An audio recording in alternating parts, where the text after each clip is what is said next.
What's going on, guys? It's Justin here with Fox English Learning. I hope y'all are having an awesome day. It's a beautiful day outside here. It's a beautiful day here outside. Messed that sentence completely up. Want to make sure I'm still talking slow, even though I'm excited to make this video for you guys, but I still want to make sure y'all can understand it. I hope y'all's day is going as good as mine. Since it's beautiful outside, it helps me feel better. I love sunny days. Did want to let you know also, in the description above, there's a link to download Grammarly.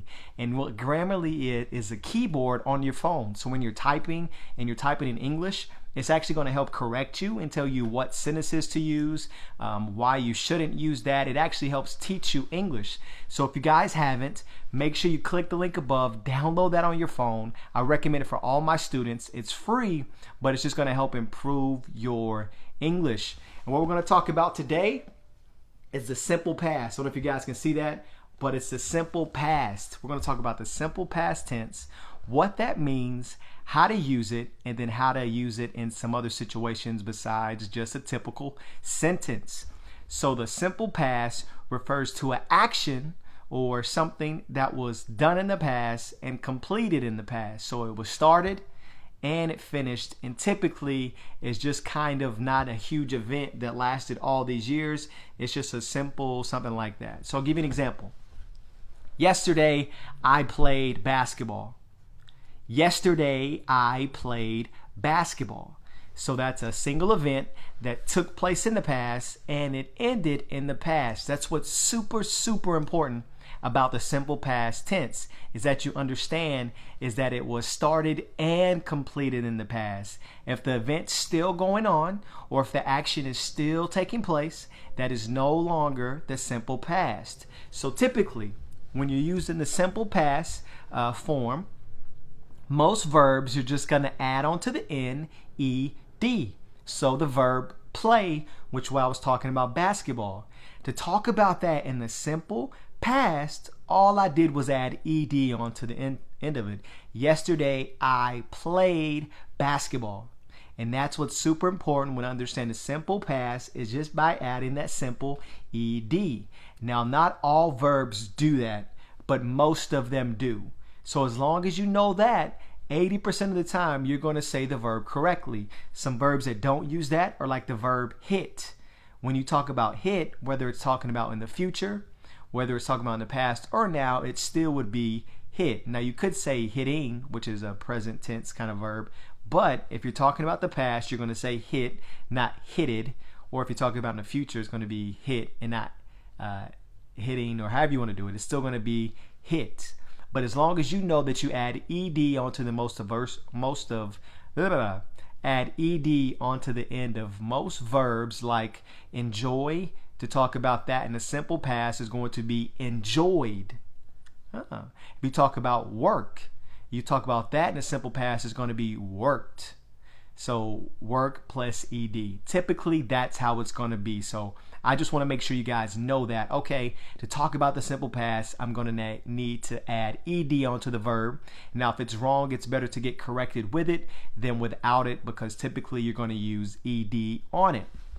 So remember, it's an event that took place in the past and ended in the past. So it started and ended in the past. I love this diagram because it helps English learners see, okay, what's that mean and how is that used?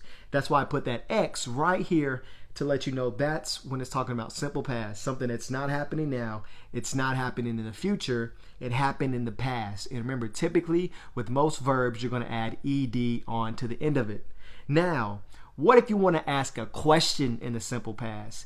This is when it gets different and this is when it changes, but just bear with me. I'm going to teach you how to ask questions in the simple past.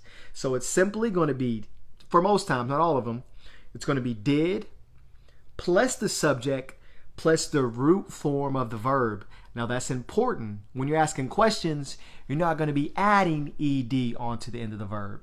So let's talk about playing basketball. So for simple past, just a sentence, it's going to be yesterday I played basketball. But let's say if you want to ask me about it, you would say, Justin, yesterday did you play basketball?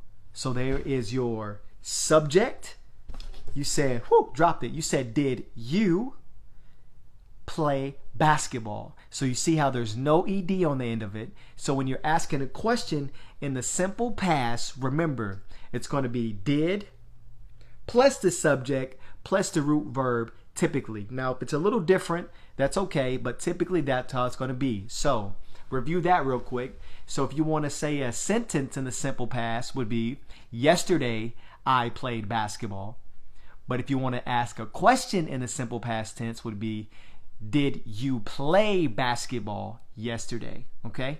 Last thing I want to show you is the negative sense of it. So not. So if you want to talk about something in the past tense, but in the negative sense, it's going to be did not plus the root verb. So I did not play basketball yesterday. I would not say I did not played basketball yesterday. So when you're asking a question in the simple past, remember, it's going to be the root form of the verb. So play, enjoy, work. No ed on the end of it.